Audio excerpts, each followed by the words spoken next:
I've always thought of myself as a man of integrity. Growing up in a small Kansas town, my parents instilled in me the importance of hard work and loyalty. They ran a humble hardware shop on Main Street, and my dad's words stuck with me my whole life. Trust takes years to build, but just one mistake to destroy. Those words would echo in my head more than I ever imagined. I met Sarah when I was 27 at a local charity event. She was everything I wasn't: outgoing, ambitious, and full of energy. I was quiet and a bit reserved, but somehow, we clicked right away. Within 2 years, we were married. We had dreams of building a stable, happy life together.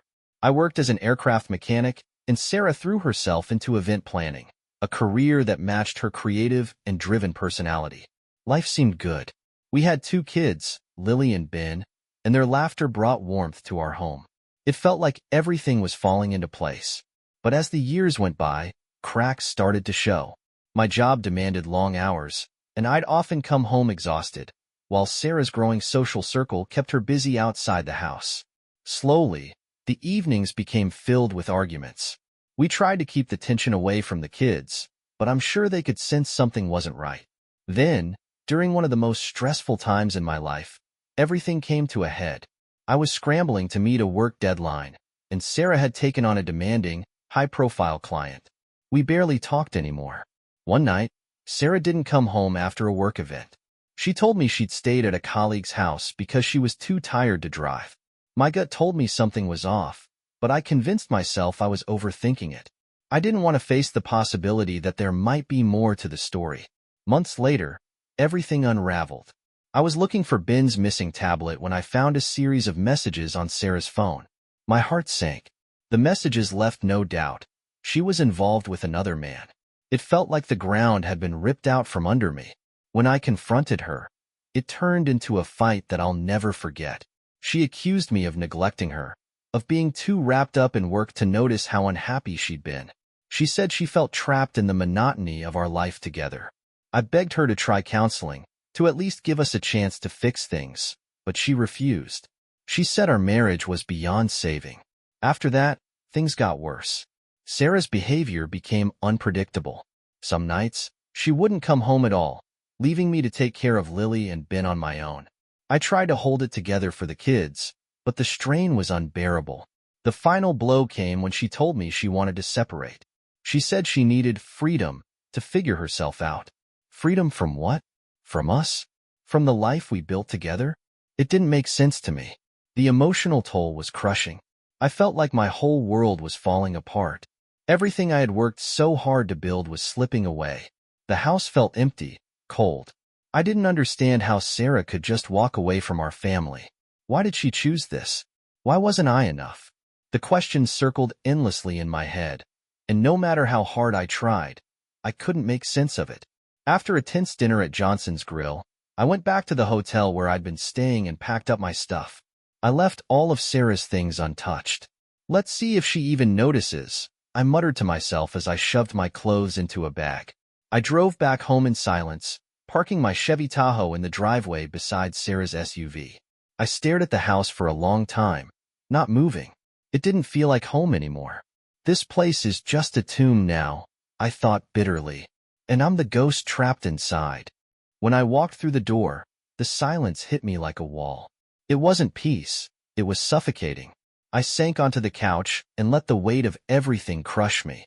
Tears started falling before I could stop them. I thought of Lily and Ben, of their smiles, their laughter.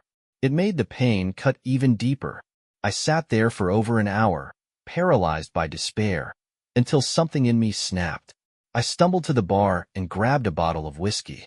I smashed the neck against the counter and took a long swig. The burn in my throat did nothing to dull the ache in my chest. In a fit of rage, I hurled the bottle at the fireplace.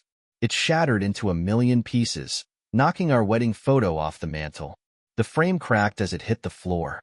I let out a scream, raw, guttural, and full of every ounce of pain I'd been holding in. Enough, I whispered to myself, my voice barely audible. This ends now. For the first time in weeks, I felt something cold and steady take over. I didn't know what the next step was, but I knew I had to take it.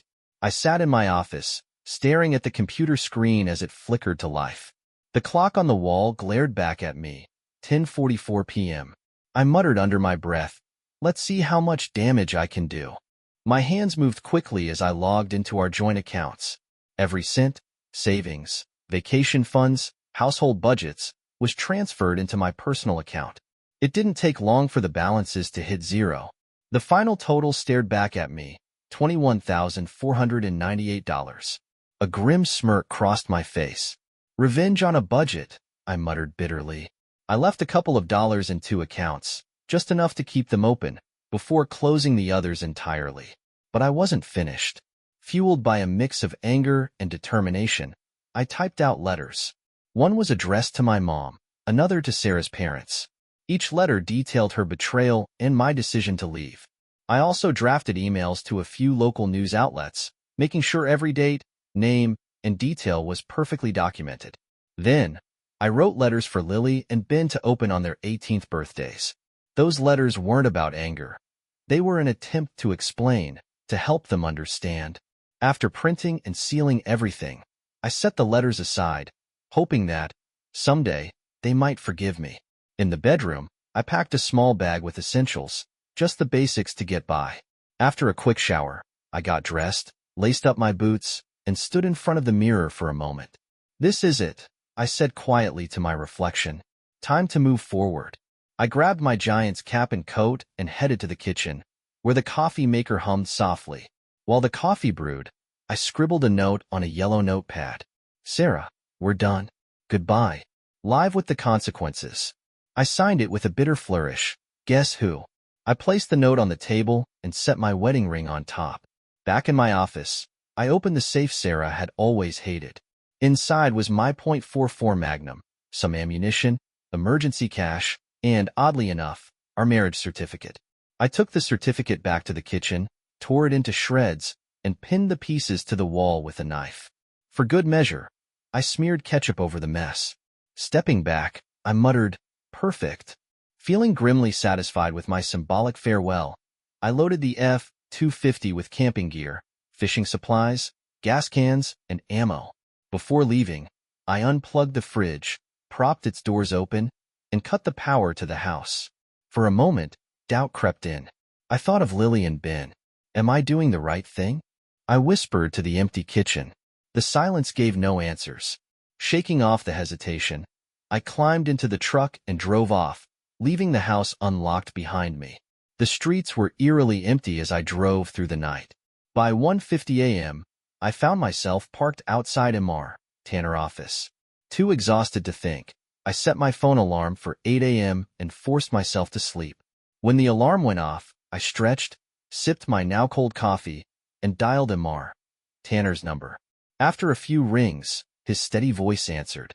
"Mr. Tanner, it's Jack," I began. "I need help. Can you meet me at your office? Bring a notary. I'll explain everything then." "What's going on?" he asked, concern creeping into his tone. "Is Sarah okay?" "Not over the phone," I replied, my voice tight. "Just trust me." He paused before answering. "All right. Give me an hour, and don't do anything reckless." "Thanks," I said, hanging up. 50 minutes later, Mr. Tanner pulled up in his Cadillac.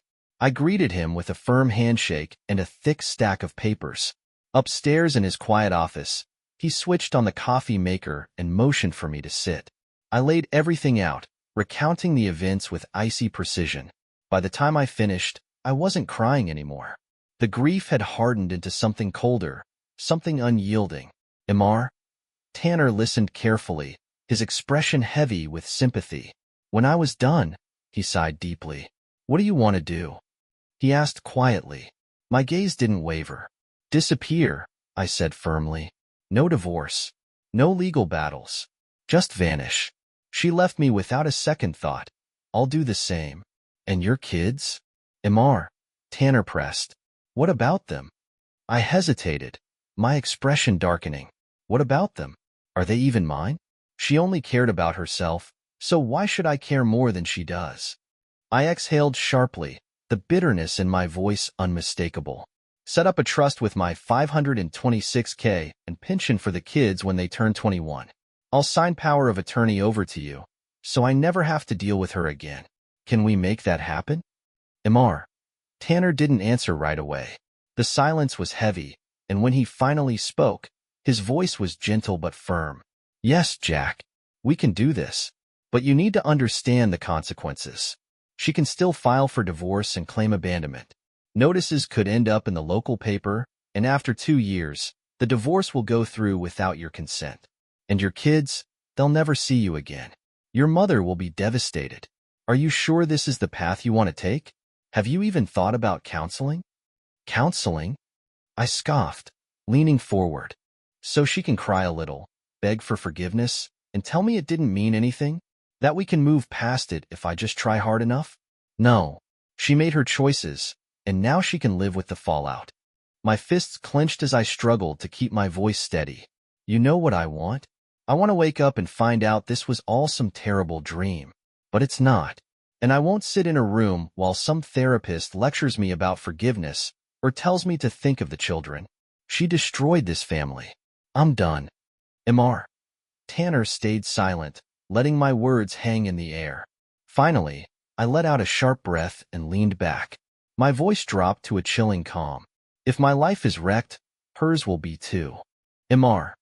Tanner sighed deeply, wiping at the corners of his eyes as his assistant, Ariel, entered the room. She immediately picked up on the tension but said nothing. Together, we went over the legal documents, a separation agreement, power of attorney, and trust accounts for Lily and Ben. Every detail was finalized and signed. When it was all done, I handed Mr. Tanner the letters I'd written for my kids. Open these on their birthdays, I said quietly.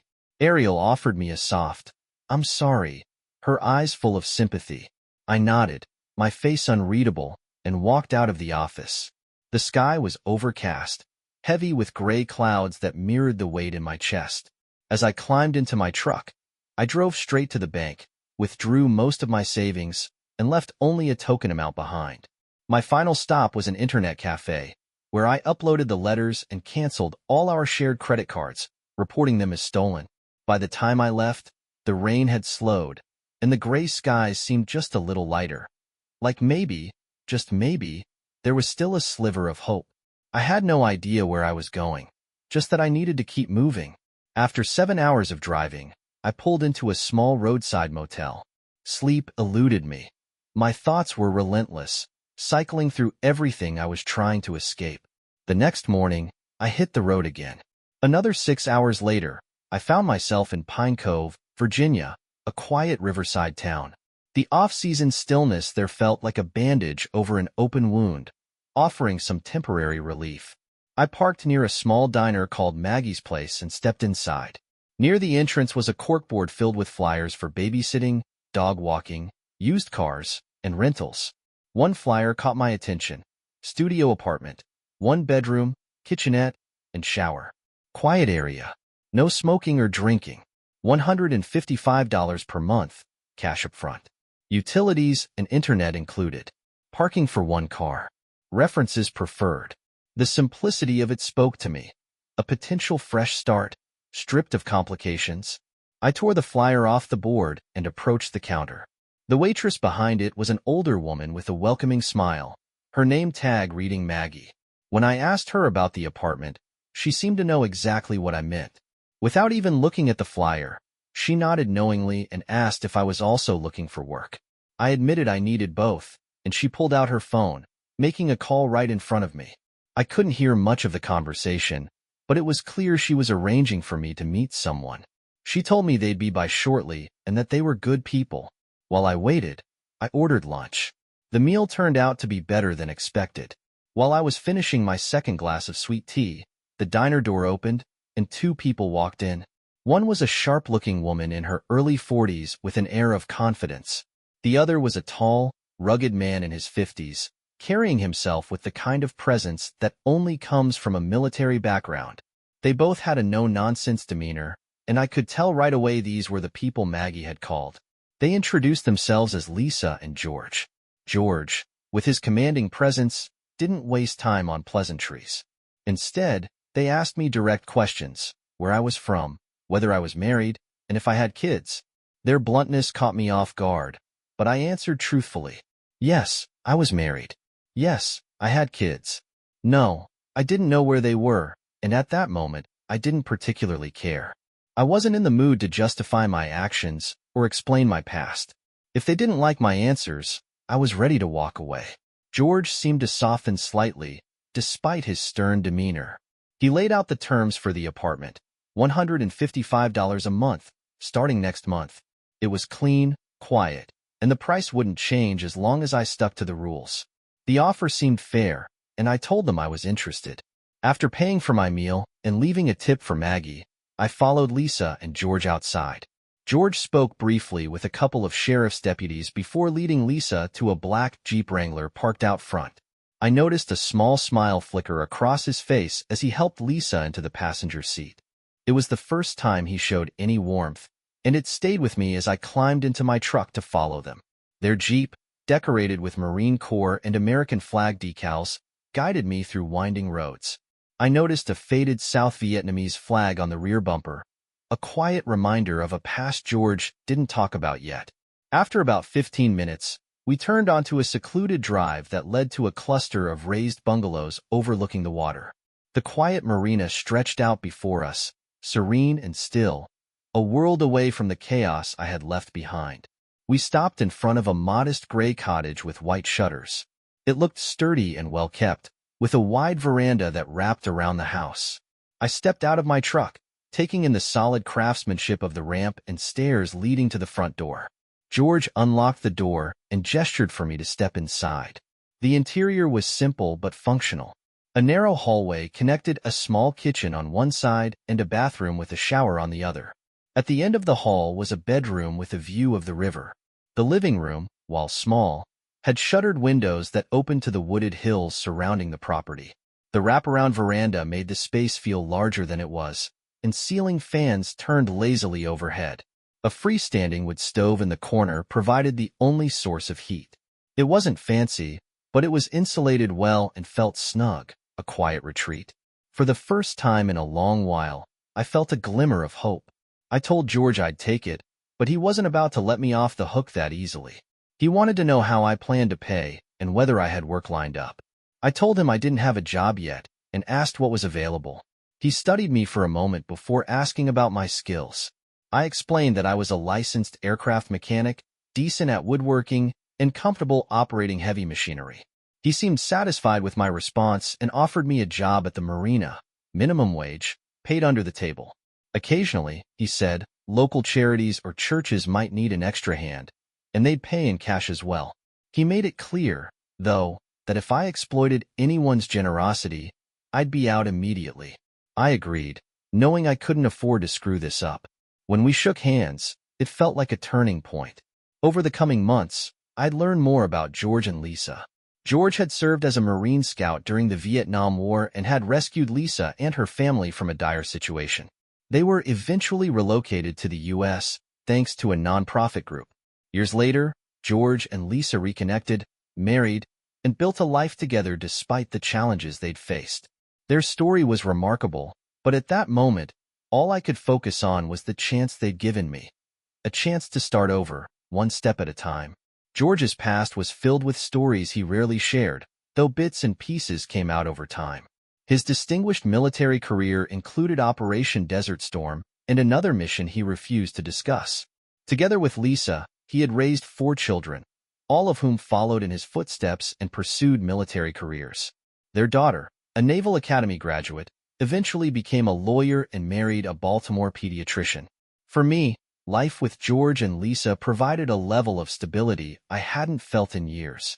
I adapted to Virginia's mild climate, kept my aircraft mechanic license active, and spent more time honing my woodworking and mechanical skills. Over time, I became a fixture in the community, earning George's respect and eventually securing a formal position at the marina. Making close to $22 an hour, I finally began to feel like I had some footing again.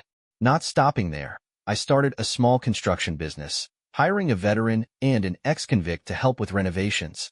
Together, we built a reputation for quality craftsmanship, and for the first time in a long time, I felt a sense of purpose. I grew close to George and Lisa's family, and by my third year with them, I was fully integrated into their lives. But even as I settled into this new chapter, the scars from my past lingered.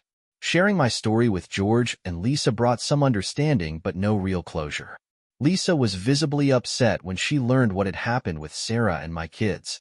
She couldn't comprehend how someone could make those choices. I remember her catching herself mid-sentence, apologizing for being insensitive. I couldn't hide the darkness in my expression when I responded. Deep down, I cared about my kids, but I couldn't even be certain they were mine. Trusting them as my own would mean trusting Sarah, and that was something I couldn't bring myself to do. George, who had remained quiet during the conversation, finally spoke. His words cut deep, but they held no malice. He told me I was broken, that life had kicked me when I was down, and I'd taken the only road I thought I had left. But he added that I hadn't done anything to truly fix myself. At first, I wanted to argue, but I couldn't. The anger I had carried for years had dulled, but it was still there, and I knew he was right. I thought I was healing, but in reality, I was stuck. Everything began to change one Sunday morning. I was leaving the grocery store when I noticed a young woman struggling in the parking lot. Two men were harassing her as she tried to get into her car, a red Mazda RX-7. Her screams pierced the air, but the bystanders seemed oblivious. Without thinking, I dropped my groceries on the hood of my truck and charged toward them, snapping open the folding baton I always carried for protection. When I shouted to get their attention, they turned, and I spotted a tool in one of their hands. Instinct took over. I swung the baton, cracking the man's wrist with a sickening snap, sending the tool clattering to the ground. I shoved him into his accomplice, slamming them both against the car. One of them doubled over in pain, clutching his wrist, while the other groaned and held his ribs as they crumpled to the pavement. That's when I realized why the woman was so frantic. She was trying to reach a small child strapped in a car seat in the back. Grabbing my phone, I called Mike, George's son, who worked as a deputy. I told him the situation, and he assured me they were on their way. I kept the two men on the ground until Mike and his partner arrived, weapons drawn. After explaining what had happened, I handed over the tool and stepped back. The woman, who introduced herself as Emily Warren, thanked me tearfully. She and her daughter were shaken but unharmed. For the first time in years, I felt like I'd made a real difference. When Emily invited me to lunch at Maggie's place, I hesitated at first but eventually agreed. There was something about her gratitude that struck a chord in me, something I hadn't felt in years: hope. At the diner, Maggie greeted us warmly and led us to a table. She made a lighthearted joke about giving us the hero discount, and though I was confused, Emily laughed. Apparently, word of the incident had already spread, thanks to Mike mentioning it on the radio. Small-town fame, I realized, had its own peculiar charm. As we sat down, a couple of older men in the diner recognized me. One, a Vietnam veteran, approached to shake my hand and thank me for stepping up. It was humbling to hear such appreciation, and for once, I didn't feel like shrinking into the background. Over the meal, Emily told me about herself. She was 28, divorced, and entirely focused on raising her daughter, Alice. She admitted that a mutual acquaintance of ours, Lisa, had been trying to set us up, thinking I needed saving. I didn't know how to respond at first, but Emily quickly reassured me she wasn't looking for romance either. Fate just seemed to have other ideas. For the first time in years, I didn't feel defined by my past or trapped by my pain. Sitting there, sharing a meal with Emily and hearing her story, I started to believe that maybe there was a way forward. Emma's voice softened as she spoke, clearly choosing her words carefully with her daughter, Alice, sitting beside her. She told me about her past. Her ex-husband had been abusive, served time in prison, and passed away last year. Her sister, a lawyer, had handled the divorce as one of her first cases. Emma glanced at Alice, her tone gentle but steady, mindful of the little ears listening. She explained that she was now a licensed accountant specializing in estate planning and investments, co-owning a firm with her best friend and a notary secretary. Business had been good, she said, but her voice broke as she added, "Today was terrifying." Her composure crumbled, and tears streamed down her cheeks as the reality of the ordeal hit her. Without thinking, I moved to her side. Crouching beside her chair, I wrapped my arms around her in an embrace that felt instinctive, natural. Alice, seeing her mother cry, began to sob as well, and I gently pulled her into the hug too. For the first time in years, I felt something resembling connection, a glimpse of normalcy. It was both comforting and deeply unsettling. Maggie returned to the table, her usual cheerful demeanor replaced with concern. She quietly set down glasses of iced tea and apple juice without a word, but her presence radiated understanding. Emma, between sobs, managed to explain that everything had just hit her all at once. Maggie gave a knowing nod and stepped away, leaving us some space. When I returned to my seat, Maggie's grin reappeared, and she gave me a playful wink. I straightened my shirt, took a sip of the tea, and finally broke the silence. I told Emma I needed to explain something. Encouraged by Emma's patient expression, I took a deep breath and began recounting my story. I spoke about Sarah's betrayal, my departure, and the years of pain that followed. I didn't sugarcoat the truth, though I spared some of the harsher details. I admitted I wasn't proud of how I'd handled things, but at the time, I couldn't see any other way. Surprisingly, talking about it now felt like a weight was being lifted off my chest. As cliché as it sounded, it was true. Emma listened intently, her expression shifting as she processed my words. Finally, she placed a hand on mine and said, "I'm sorry for everything you've been through, but you need to heal. Trust me, I've been there. It's not easy, but it's possible." Dinner arrived shortly after, and we shifted to more casual conversation. Emma told me she had lived in Pine Cove for 4 years, moving there after her husband's arrest. Alice, now 5, had grown up in the small town. As the meal wound down, Emma gathered her things and thanked me warmly for everything. Her handshake lingered just a little longer than I expected, leaving me with a feeling I couldn't quite identify. She smiled as she left with Alice, and I sat there for a moment before realizing she'd left me with the bill. I chuckled softly. "This little trickster," I muttered. Maggie approached, holding the receipt. "Don't ruin it, sweetheart," she teased. "She's a keeper, worth the wait." After paying the bill, I left the diner feeling something I hadn't experienced in years. Genuine satisfaction. It wasn't happiness exactly, but it was close, a faint, undeniable spark of hope. Over the following weeks, Emma and I crossed paths often. We even shared a few outings for ice cream with Alice, and slowly, I began to feel like myself again. One Thursday morning, I learned about a barbecue George and Lisa were hosting at their home the next evening and was invited to join. Grateful, I decided to take Saturday off, knowing the night would be filled with food, drinks, and conversation. Friday followed my usual routine. Breakfast at the marina restaurant, servicing boats, and wrapping up work by late afternoon. After heading home to clean up, I put on a fresh t-shirt and jeans and drove to George and Lisa's house.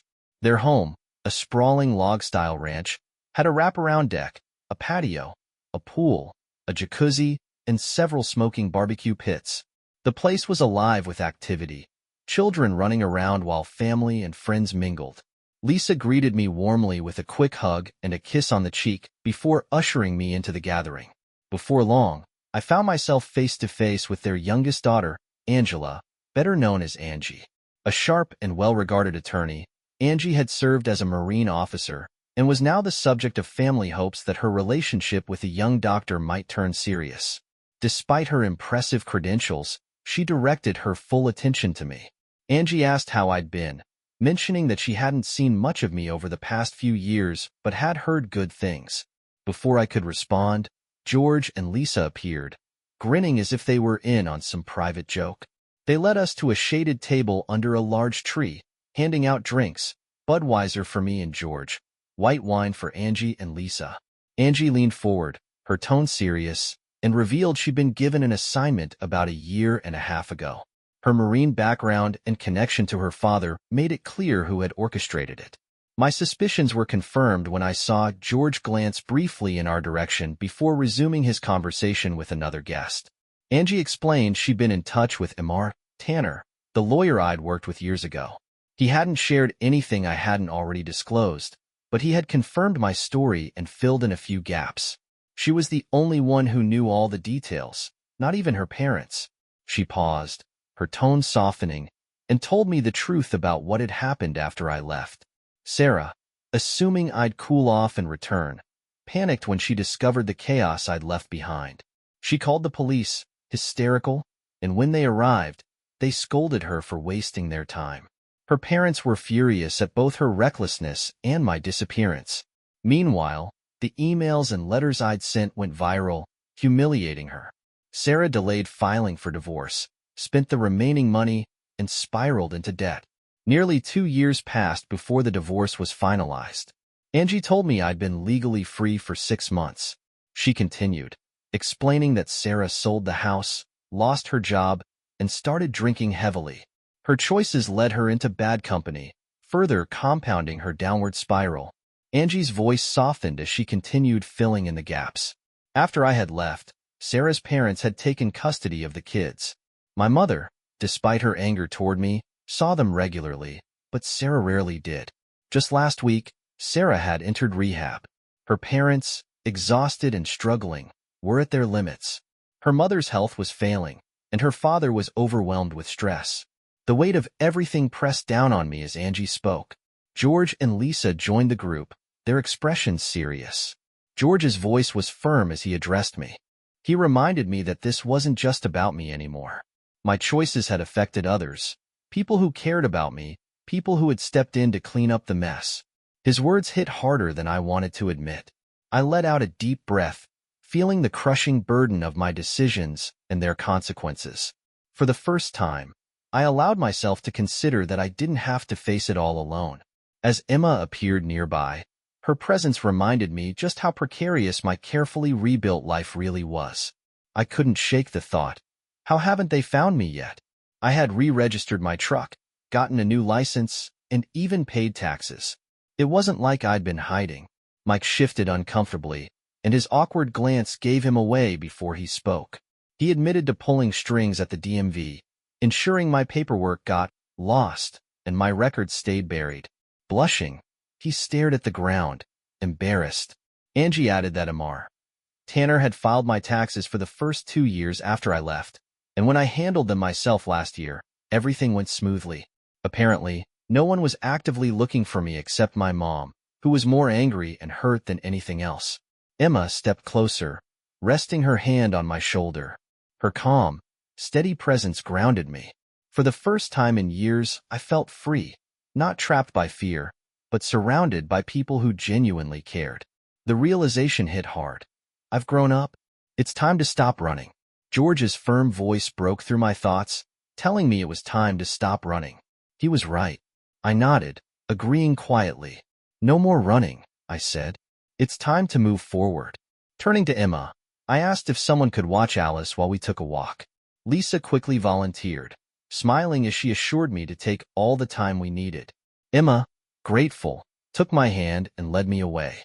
Emma and I followed a narrow path through the woods. 15 minutes later, we reached a secluded spot by the riverbank, marked by a fallen tree. Emma smoothed her dress and sat down gracefully, patting the tree trunk beside her and motioning for me to join her. I hesitated, then sat down, feeling unnerved by her calm demeanor. It was as if she already knew how this would end, as though everything about this moment had been planned. I took a deep breath, gathering my thoughts. Emma, you need to know everything, I said. I need to tell you my whole story. She met my gaze, her expression steady, and encouraged me to begin. I laid it all out.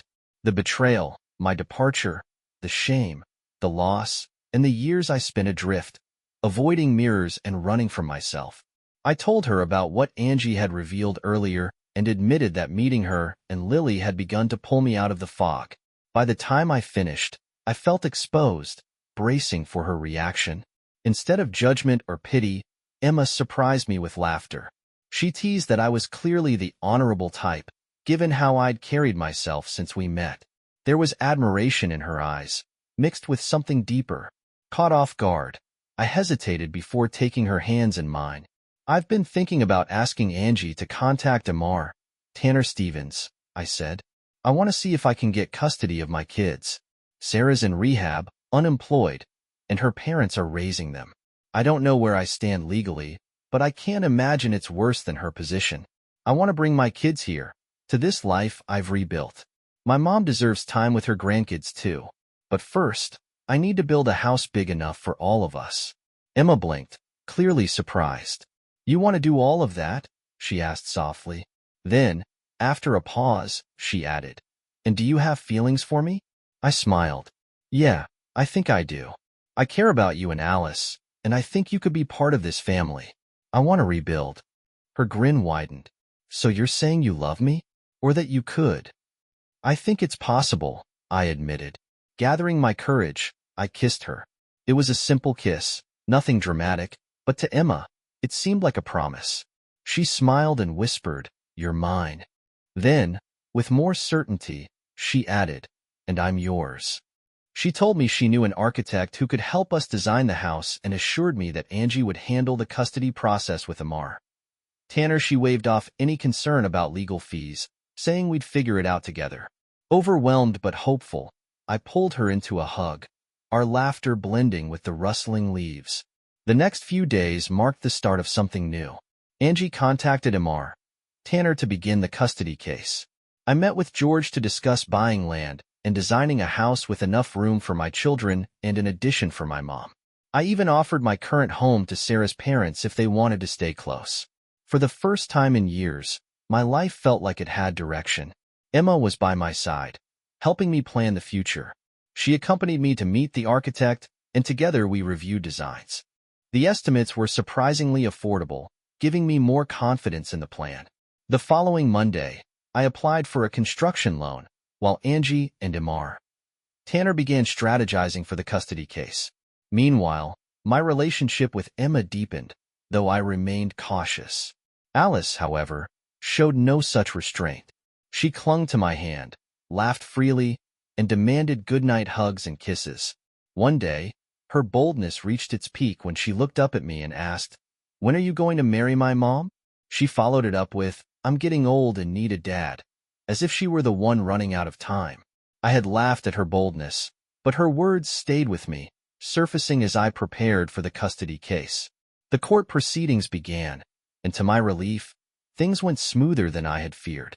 While some of my past actions raised moral questions, none of them crossed legal boundaries. Sarah's parents supported my plans, particularly after I offered to let them live with me and the kids in the new house. The proposal had been conveyed by Angie and Mr. Tanner, the attorney who was helping me with the case, as I didn't think direct contact would be welcomed. To my surprise, my former in-laws were not only supportive but expressed regret for how things had unfolded. Meanwhile, my life in Pine Cove continued to take shape. The construction business flourished, and my new home came together faster than I had expected. In just a few weeks, the foundation, floors, and roof were complete. Within 2 months, the house was finished. Emma, Alice, Lisa, Angie, and even Maggie from the diner helped decorate the space, turning it into a welcoming home that felt like a fresh start. When the court notified me of the upcoming trial date, it was time to face the past. Sarah had just completed rehab and was struggling to rebuild her life. Tanner began selling her house to avoid foreclosure, clearing a path for her to start over. Packing my truck, I said my goodbyes to Emma and the family that had embraced me. With a heavy heart but a sense of purpose, I drove back to Riverton, the town where it had all begun. Returning to my hometown felt surreal. My old house, now abandoned, stood as a shadow of what it had once been. Overgrown grass, a broken garage door, and boarded-up windows told a story of neglect. I couldn't bear to stop and instead drove to my mother's apartment. She met me at the door, tears streaming down her face as she pulled me into a tight hug. I apologized for everything, leaving, staying away for so long, and the pain I had caused. Her radiant smile melted some of my guilt as she ushered me inside. She insisted on carrying my bags to the guest room before returning with coffee. She assured me that Tanner would arrive soon, but, for the moment, she just wanted to sit and look at me, relieved to have me home. 2 hours later, Tanner arrived with his assistant, Ariel Woods. After brief introductions, we sat down to discuss the case. Angie was set to arrive Friday, and the trial would begin on Monday. Tanner warned me about the judge, who was strict but fair. He emphasized the importance of presenting a solid argument, noting that the judge didn't take betrayal lightly, but also frowned upon fathers who abandoned their families. On Friday, I picked Angie up from the airport. Her warm greeting lifted my spirits, and during the drive back, she updated me on her research and some helpful input from her fiancé, Robert. Her energy brought much-needed levity to the situation. The following day, the legal team gathered at Tanner's office to finalize our strategy. Angie's research bolstered our confidence, though I couldn't shake the feeling that something was being left unsaid. Tanner reassured me that everything was fine, chalking it up to pretrial nerves. Monday morning arrived crisp and clear. The courthouse in Riverton was an imposing brick building I hadn't entered in years. Tanner, Angie, and Ariel were already waiting near the courtroom. We exchanged greetings before turning to watch the elevator doors open. Sarah stepped out with her lawyers, and my stomach tightened. She was barely recognizable. Once vibrant and composed, she now looked pale and frail, her features weathered by hardship. Though our eyes met briefly, her gaze quickly shifted as her companions guided her into the courtroom. Angie leaned in to comment on Sarah's appearance, but I cut her off with a curt response, unwilling to indulge in pity. Soon after, my mother and Sarah's parents arrived. Mom hugged me tightly, followed by Sarah's mother, who surprised me with her warmth. Sarah's father extended his hand, and though I hesitated, I eventually shook it. His reassurance, that they were there for me, hit me harder than I'd expected. I hadn't realized how much I needed their support until that moment.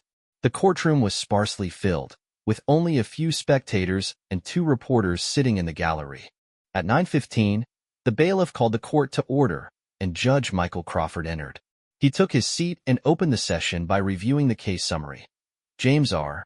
Carlisle versus Sarah Parker for custody of 2 minor children, Lily Louise Carlisle, age 12, and Ben James Carlisle, age 9. Issues of child and spousal support were also on the table.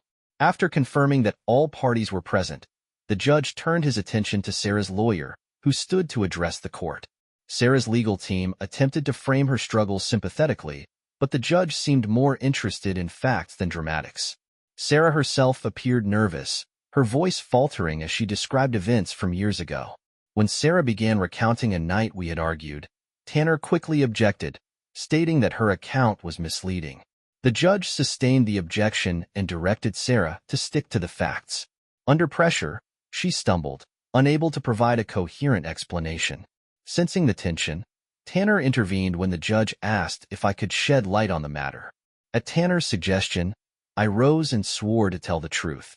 Taking a deep breath, I recounted the events of that night with as much clarity as I could manage. I described the argument, how Sarah had disappeared without explanation, and how I had returned home to find her gone. She didn't say a word, I concluded. She just left. So, I went home and did the same. At least I left a note.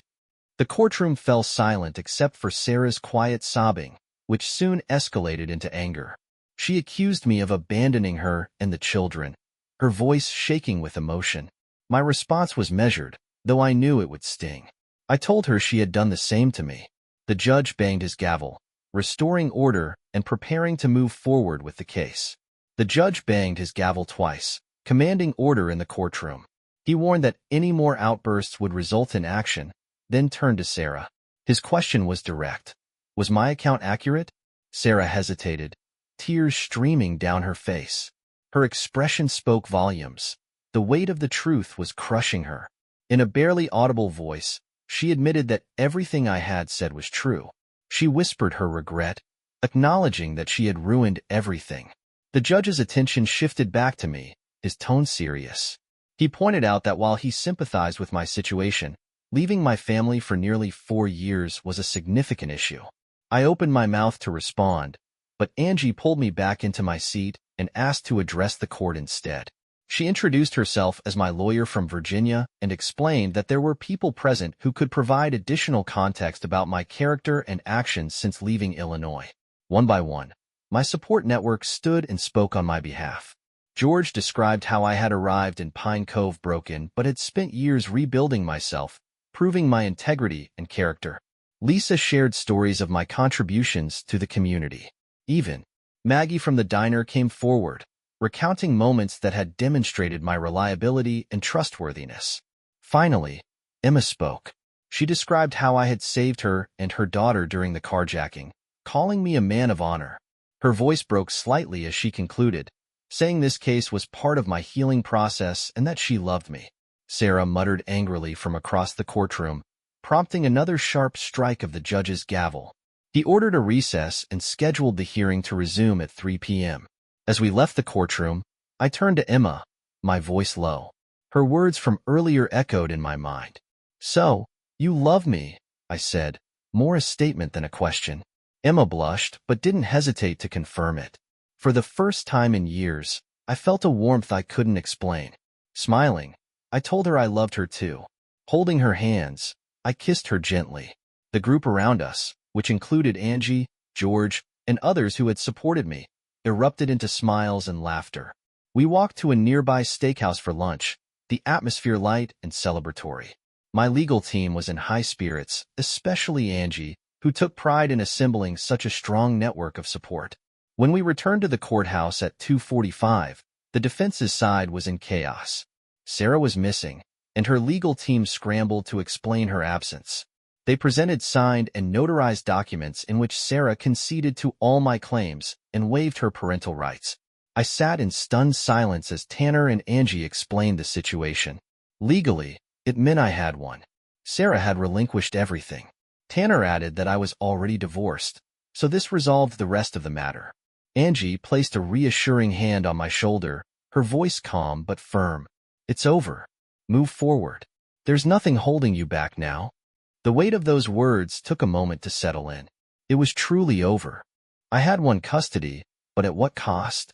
The next step loomed ahead of me, picking up my children from school and sharing the news that their lives were about to change. When I arrived at the school with parents, the children spilled out of the building, chatting and laughing. They spotted their grandparents first and ran toward them but froze when they saw me. The hesitation was brief before their faces lit up and they shouted, "Daddy," as they rushed to hug me. Their questions came quickly. Where I had been, why I hadn't called, and where their mother was. I embraced them tightly, holding back tears, and promised I'd explain everything. Emma stood nearby, watching quietly.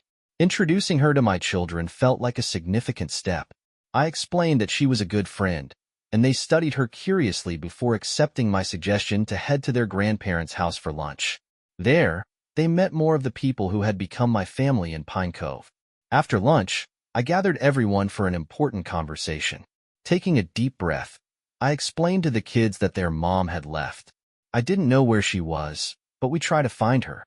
For now, I said, she was gone. My daughter frowned but didn't seem surprised.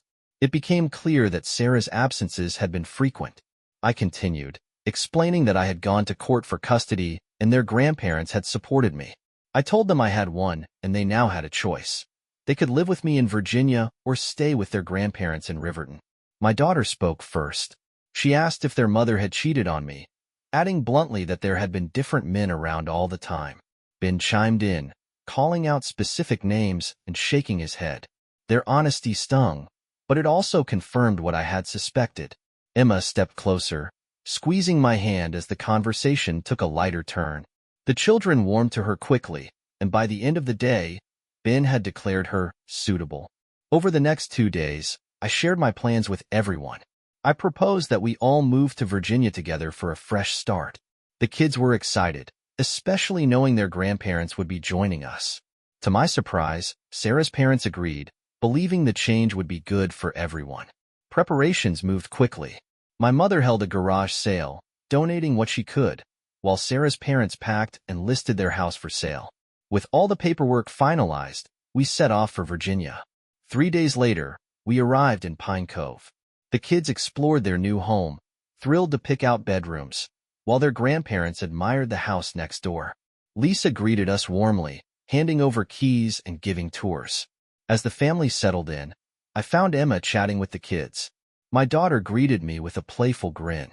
"So, do I get a sister along with a new mom?" she teased. Caught off guard, I stammered a response before realizing she wasn't expecting an answer.